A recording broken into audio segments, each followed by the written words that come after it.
Hello everyone, welcome to smart exam. मित्रांनो, आजच्या व्हिडिओमध्ये आपण तुमच्या येणाऱ्या पोलीस भरती 2024वर फोकस करून सामान्य ज्ञानाचे अति महत्त्वाचे प्रश्न अभ्यासणार आहे. हे सर्व प्रश्न आपण तुमच्या आत्तापर्यंत झालेल्या पोलीस भरती परीक्षांच्या पेपरमधून घेतलेले आहेत. हे सर्व पोलीस भरती PYQ आहेत. हे सर्व पोलीस भरती प्रिव्हियस इयर्स क्वेश्चन्स आहेत.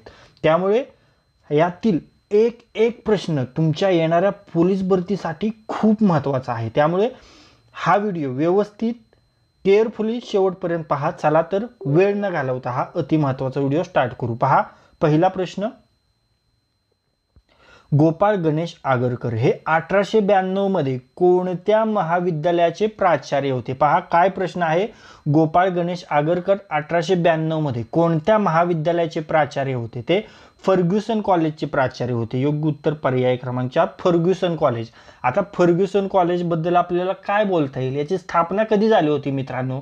तर ज्यावेळी काँग्रेसची स्थापना झाली होती ज्या साली, त्याच वेळी म्हणजे कधी 1885 साली फर्ग्युसन कॉलेजची स्थापना झाली होती. आणि या कॉलेजचे पहिले प्राचार्य कोण होते? तर या कॉलेजचे पहिले प्राचार्य होते वामन शिवराव आपटे.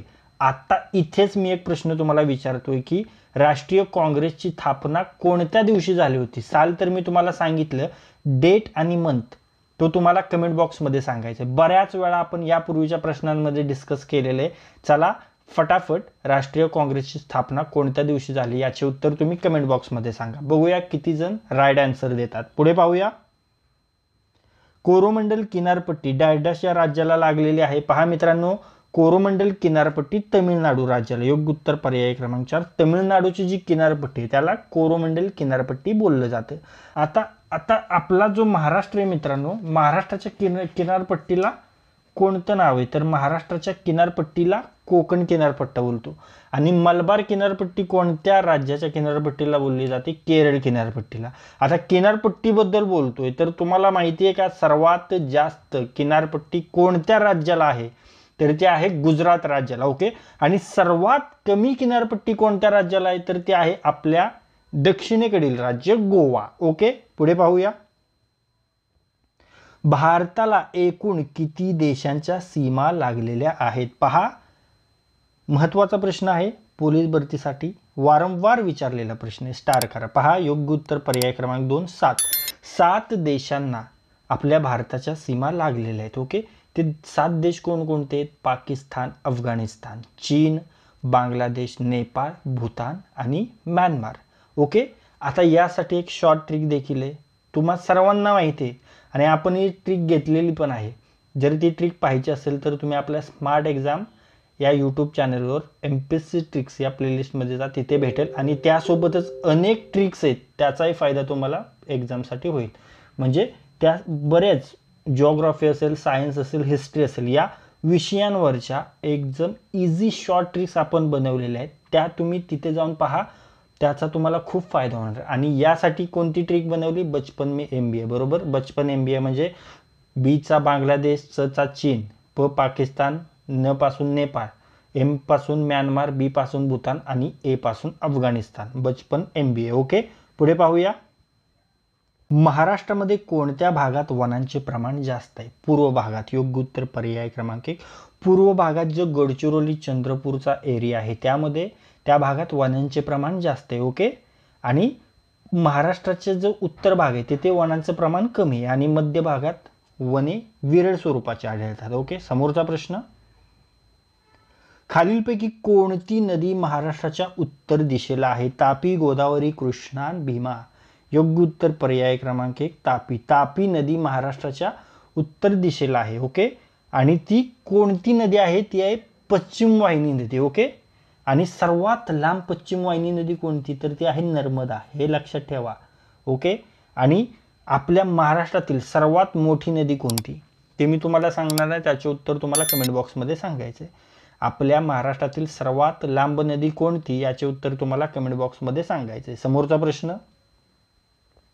डॅश डॅश या मृदेचा रंग हा काळा आहे. कोणत्या मृदेचा रंग काळा आहे? रेगूर मृदेचा. योग्य उत्तर पर्याय क्रमांक 2 रेगूर. ओके.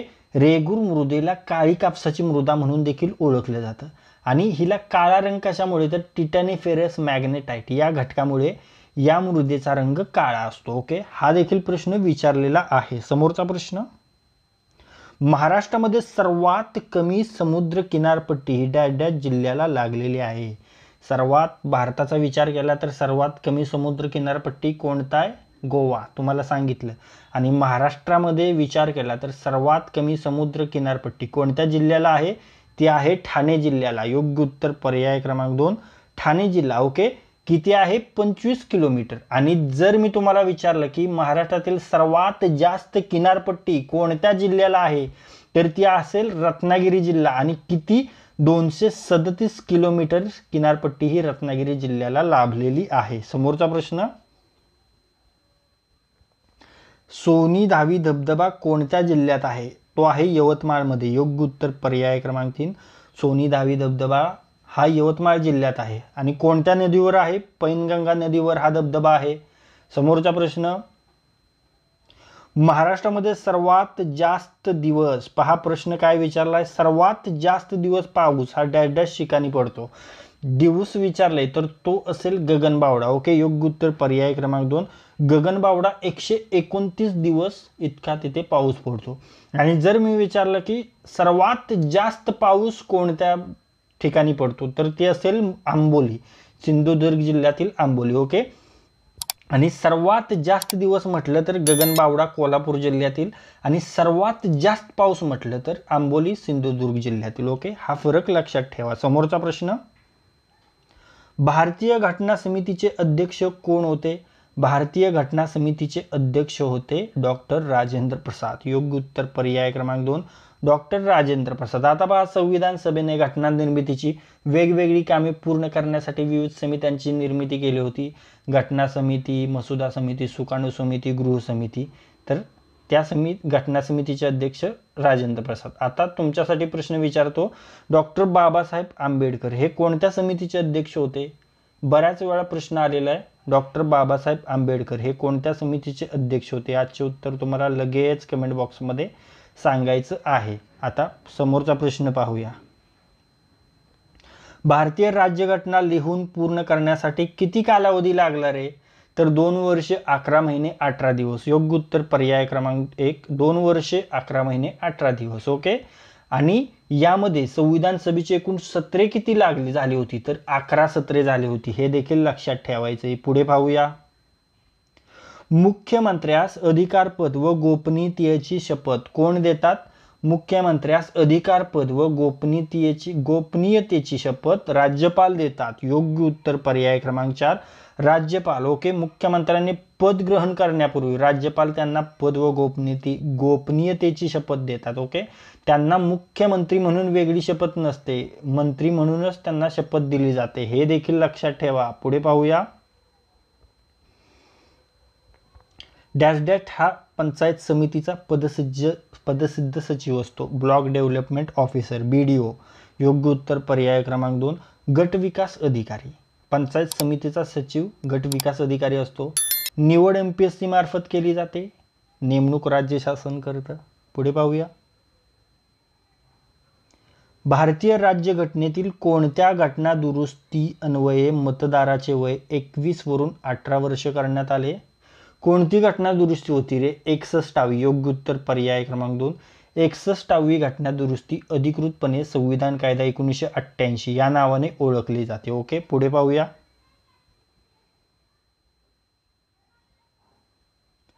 राज्यघटनेच्या कोणत्या कलमान्वये अस्पृश्यता पाळण्यास बंदी घातलेली आहे? तर कलम 17 अन्वये. योग्य उत्तर पर्याय क्रमांक 3 कलम 17 अन्वये अस्पृश्यता नष्ट करण्यात आली आहे. आणि या कलमाच्या आधारावर अस्पृश्यता कायदा 1955 संमत करण्यात आला होता. ओके, समोरचा प्रश्न. राष्ट्रपतींच्या निवडणुकीत सभागृहाचे निर्वाचित सदस्य भाग घेतात. कोणत्या सभागृहाचे?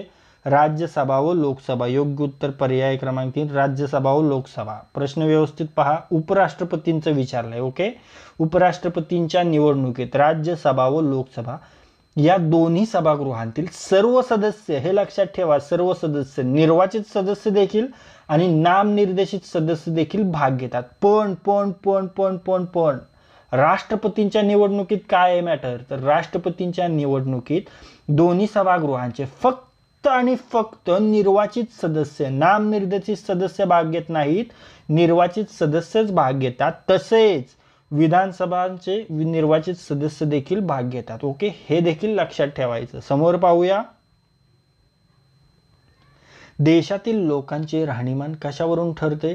त्यांच्या दरडोई उत्पन्नावरून. योग्य उत्तर पर्याय क्रमांक 2, दरडोई उत्पन्न. देशातील लोकांच्या दरडोई उत्पन्नात वाढ होत जाते, तसे त्यांचे राहणीमान सुधारते. ओके, समोरचा प्रश्न. कोणाला अर्थशास्त्राचे जनक मानले जाते रे? बऱ्याच वेळा हा मी प्रश्न डिस्कस केलेला आहे. ॲडम स्मिथ यांना. योग्य उत्तर पर्याय क्रमांक 2, ॲडम स्मिथ यांना अर्थशास्त्राचे जनक मानले जाते. त्यांनी वेल्थ ऑफ नेशन या ग्रंथात भांडवलशाही अर्थव्यवस्थेची संकल्पना मांडली होती. समोरचा प्रश्न. क्युलेक्स ही डॅश डॅश या जीवाची प्रजाती आहे. डासाची. योग्य उत्तर पर्याय क्रमांक 2, डास. क्युलेक्स ही डास या जीवाची प्रजाती आहे आणि क्युलेक्स डास चावल्यामुळे कोणता रोग होतो? तर हत्ती रोग होतो. हे देखील लक्षात ठेवा. पुढे पाहूया. सोडियम क्लोराईड म्हणजे काय? साधे मीठ. योग्य उत्तर पर्याय क्रमांक 3, साधे मीठ. रेणुसूत्र NaCl. पुढे पाहूया. अनुवंशिकतेचा सिद्धांत कोणी मांडला? अनुवंशिकतेचा सिद्धांत मेंडेल यांनी मांडला. योग्य उत्तर पर्याय क्रमांक 4, मेंडेल याने काय केलं होतं? तर वाटाणा वनस्पतीच्या रोपावर प्रयोग केला होता, वाटाण्याच्या झाडावर, हा सिद्धांत मांडण्यासाठी. ओके, पुढे पाहूया. डॅश डॅश ही शरीरातील सर्वात मोठी ग्रंथी असून पित्तरस स्त्रवते.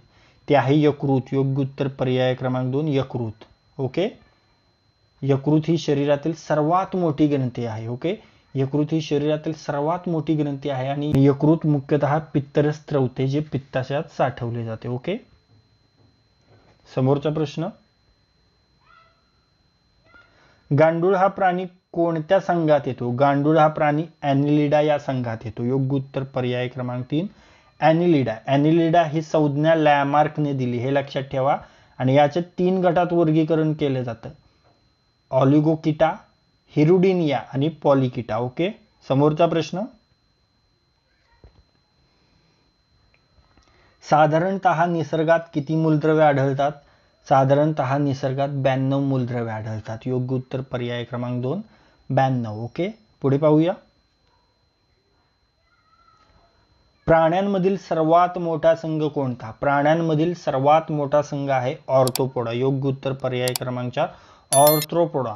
प्राण्यामधील हा सर्वात मोठा संघ आहे. जवळपास 80% प्राणी या संघात आहेत आणि याचे 4 उपसंघ पडतात. त्यामध्ये कोणकोणते आहेत? ऑनिकोफोरा, ट्रिलोबिटा, केलिकोराटा आणि मॅन्डिबुलाटा. ओके, समोरचा प्रश्न. खालीलपैकी डॅश डॅश ही संगणकीय भाषा नाही. आता संगणकीय भाषा, संगणक भाषा ही संगणकाशी संवाद साधण्यासाठी वापरली जाणारी भाषा असते. तसेच संगणकाला करावयाच्या कामासंबंधी सूचना देण्यासाठी ही प्रमाण पद्धत असते. ओके, ज्यामध्ये कोबाल, जावा, C++ याचा समावेश होतो. आता MMS ही संगणक भाषा नाही तर ही मेसेजिंग सर्व्हिस आहे, म्हणून या प्रश्नाचे योग्य उत्तर असेल पर्याय क्रमांक 3, MMS मल्टीमीडिया मेसेजिंग सर्व्हिस. ही संगणकीय भाषा नाही तर मेसेजिंग सर्व्हिस आहे. MMS multimedia messaging service. Okay, समोरचा प्रश्न. देशातील पहिले नौदल शौर्य संग्रहालय कोणत्या राज्यात आहे? देशातील पहिले नौदल शौर्य संग्रहालय उत्तर प्रदेश राज्यामध्ये आहे. योग्य उत्तर पर्याय क्रमांक 1, उत्तर प्रदेश. पहिल्या नौदल शौर्य संग्रहालयाची घोषणा ऑक्टोबर 2023 मध्ये झाली होती. चालू घडामोडीचा हा प्रश्न आहे आणि येथे भारत देशाच्या 5000 वर्ष प्राचीन नौदल इतिहासाची माहिती दिली जाणार. ओके, दिली जाते. पुढे पाहूया. श्रीनगर हे शहर कोणत्या नदीकाठी वसले आहे? पहा मित्रांनो, श्रीनगर हे शहर झेलम या नदीकाठी वसले आहे. योग्य उत्तर पर्याय क्रमांक 1, झेलम. ओके, आता ऑप्शन मध्ये आहे सतलज. ही देखील खूप महत्वाची नदी आहे. सतलज नदीवर देशातील सर्वात उंच धरण आहे, ज्याचं नाव आहे भाकरा नानगल धरण. ओके, आणि हे कोणत्या राज्यामध्ये आहे? हिमाचल प्रदेशमध्ये आहे. आणि सतलज नदीवर महत्वाची शहरे कोणती? फिरोजपूर व लुधियाना. ओके, समोरचा प्रश्न. वेरूळ येथील कैलास लेणी खालीलपैकी डॅश डॅश या राजघराण्याच्या काळात कोरली गेली आहेत? तर ती राष्ट्रकूटच्या काळात. योग्य उत्तर पर्याय क्रमांक 4, राष्ट्रकूट. वेरूळ लेणी छत्रपती संभाजीनगर जिल्ह्यात आहेत आणि छत्रपती संभाजीनगरला महाराष्ट्राची पर्यटन राजधानी म्हणतात आणि त्यामध्ये अजिंठा लेणी, बीबी का मकबरा, दौलताबादचा किल्ला आणि पितळखोरा ही सर्वात जुनी लेणी आणि ही सर्व पर्यटन स्थळे छत्रपती संभाजीनगर जिल्ह्यामध्ये आहेत. ओके. समोरचा प्रश्न, 1857 चे भारतीय स्वातंत्र्य समर हा ग्रंथ कोणी लिहिला?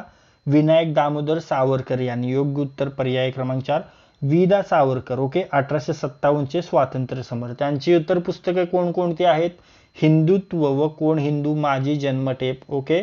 शत्रूच्या शिबिरात, सभांग. पुढे पाहूया. न्यूटनचे गतिविषयक एकूण किती नियम आहेत? आपणा सर्वांना माहिती आहे, लहानपणापासून आपण शिकत आलेलो आहे. 3 नियम आहेत. योग्य उत्तर पर्याय क्रमांक 3. त्यामध्ये पहिला नियम आहे जडत्वाचा नियम, दुसरा नियम आहे संवेग परिवर्तनाचा नियम आणि तिसरा नियम आहे क्रियाबल व प्रतिक्रियाबल. ओके.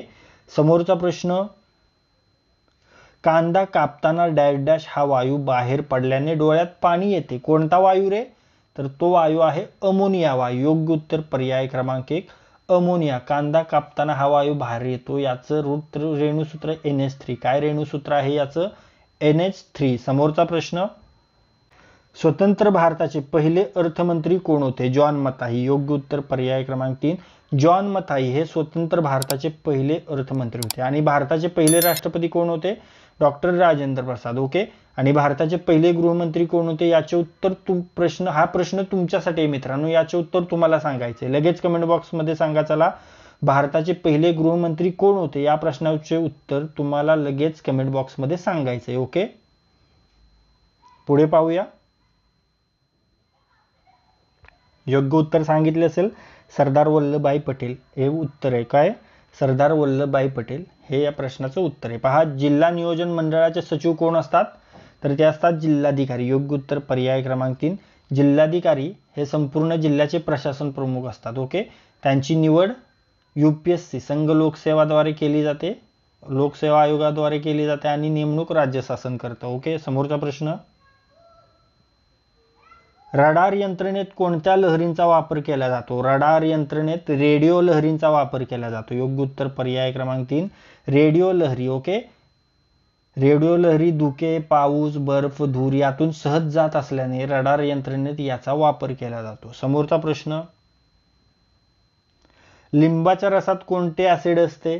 पहा मित्रांनो, लिंबाच्या रसात सायट्रिक ऍसिड असते. योग्य उत्तर पर्याय क्रमांक 3 सायट्रिक ऍसिड. ओके.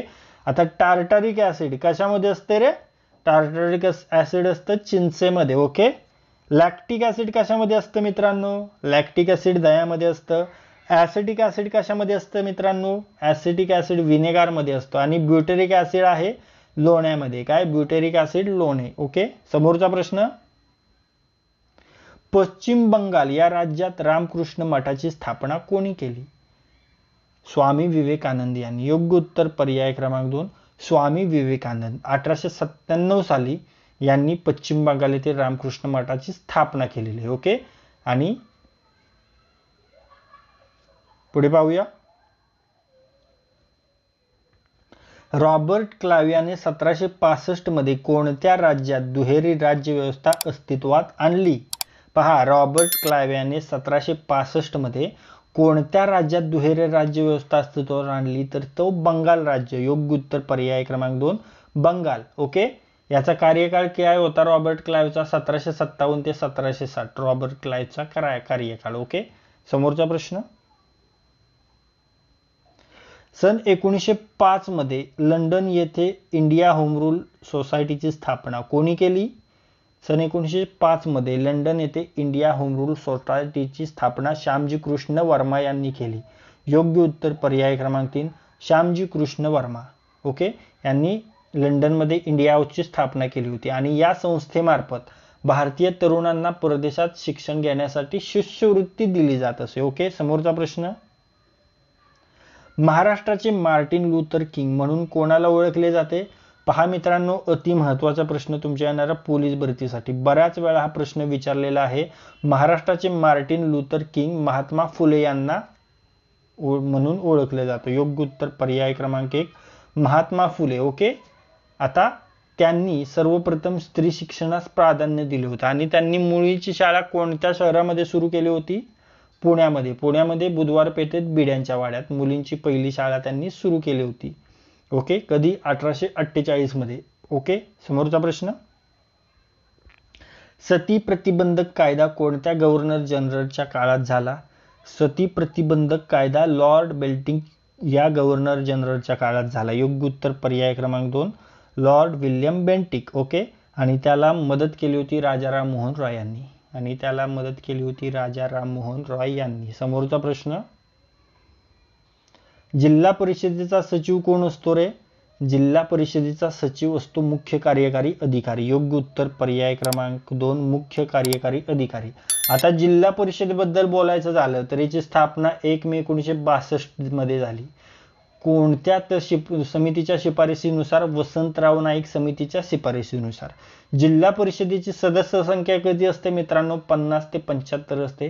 आणि आपल्या महाराष्ट्रामध्ये किती जिल्हा परिषद आहेत? तर त्या आहेत 34 जिल्हा परिषद.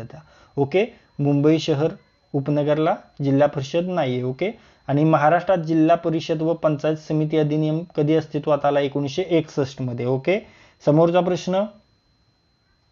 पोलीस पाटलाची नेमणूक कोण करतो? पोलीस पाटलाची नेमणूक जिल्हाधिकारी किंवा उपजिल्हाधिकारी करतात. योग्य उत्तर पर्याय क्रमांक 2 जिल्हाधिकारी उपजिल्हाधिकारी. ओके, मुंबई नागरी कायदा 1857 नुसार राज्यात पोलीस पाटील हे पद निर्माण करण्यात आलं. आणि महाराष्ट्र ग्राम पोलीस अधिनियम 1967 नुसार पोलीस पाटलाची नियुक्ती करण्यात येते. ओके, पुढे पाहूया.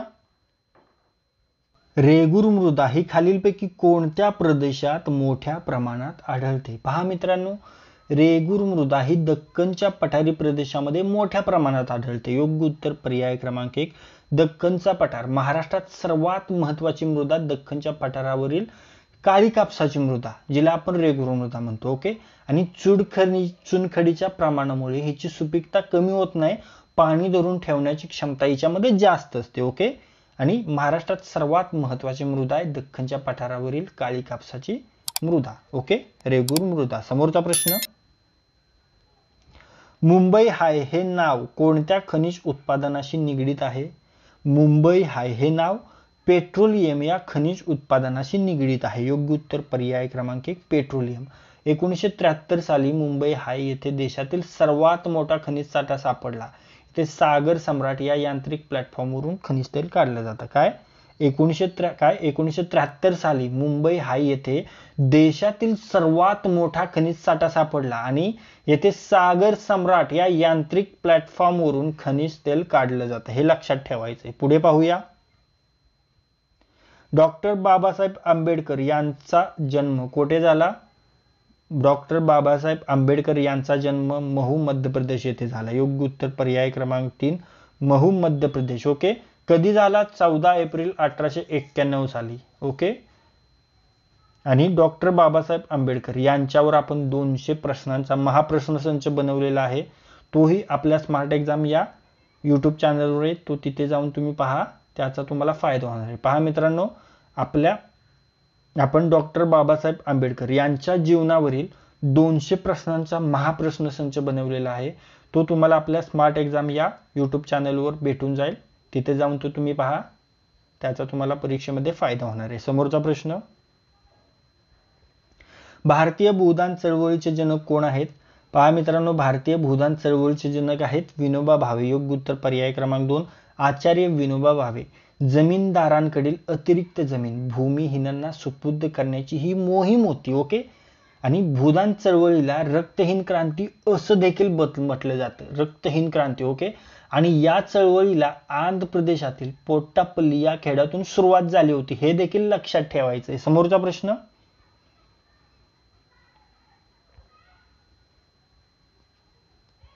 जय जवान जय किसान ही घोषणा कोणी दिली? जय जवान जय किसान ही घोषणा लाल बहादूर शास्त्री यांनी दिली. योग्य उत्तर पर्याय क्रमांक 2 लाल बहादूर शास्त्री. लाल बहादूर शास्त्री हे भारताचे तिसरे पंतप्रधान होते. लाल बहादूर शास्त्री हे भारताचे तिसरे पंतप्रधान होते. त्यांचा कार्यकाळ 1964 ते 1966 असा होता. काय? त्यांचा कार्यकाल 1964 ते 1966 असा आहे. ओके, समोरचा प्रश्न. हितवाद या वृत्तपत्राचे जनक कोण होते? हितवाद या वृत्तपत्राचे जनक होते गोपालकृष्ण गोखले. योग्य उत्तर पर्याय क्रमांक 4 गोपालकृष्ण गोखले. आणि त्यांनी 1905 मध्ये भारत सेवक समाजाची स्थापना केली होती. हे देखील लक्षात ठेवायचे, अति महत्वाचा पॉइंट आहे. आणि त्यांनी 1905 मध्ये भारत सेवक समाजाची स्थापना देखील केली होती. समोरचा प्रश्न, दर्पण हे पत्र 1832 साली मुंबईत कोणी सुरू केले? दर्पण हे पत्र 1832 साली बाळशास्त्री जांभेकर यांनी सुरू केले. योग्य उत्तर पर्याय क्रमांक 3 बाळशास्त्री जांभेकर. ओके.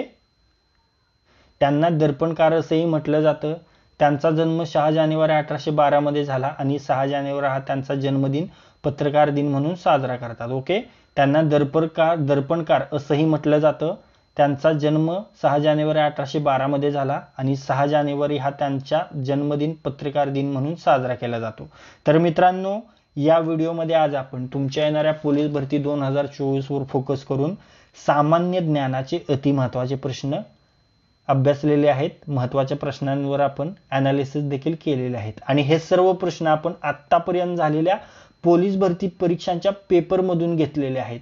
हे सर्व पोलीस भरती PYQ आहेत मित्रांनो. हे सर्व पोलीस भरती प्रिव्हियस इयर क्वेश्चन्स आहेत. त्यामुळे तुमच्या येणाऱ्या पोलीस भरती 2024 साठी हा व्हिडिओ खूप महत्त्वाचा ठरणार आहे. त्यामुळे हा व्हिडिओ जर तुम्हाला युजफुल वाटला असेल तर या व्हिडिओला लाईक करा. हा व्हिडिओ आपल्या कमीत कमी 10 मित्रांसोबत शेअर करा. आणि जर हा व्हिडिओ तुम्ही पहिल्यांदाच या आपल्या स्मार्ट एक्झाम चॅनलवर पाहत असाल तर या आपल्या स्मार्ट एक्झाम चॅनलला सबस्क्राईब करा आणि बेल आयकॉनला हिट करा. तर लाईक करा, शेअर करा आणि सबस्क्राईब करा. थँक्यू.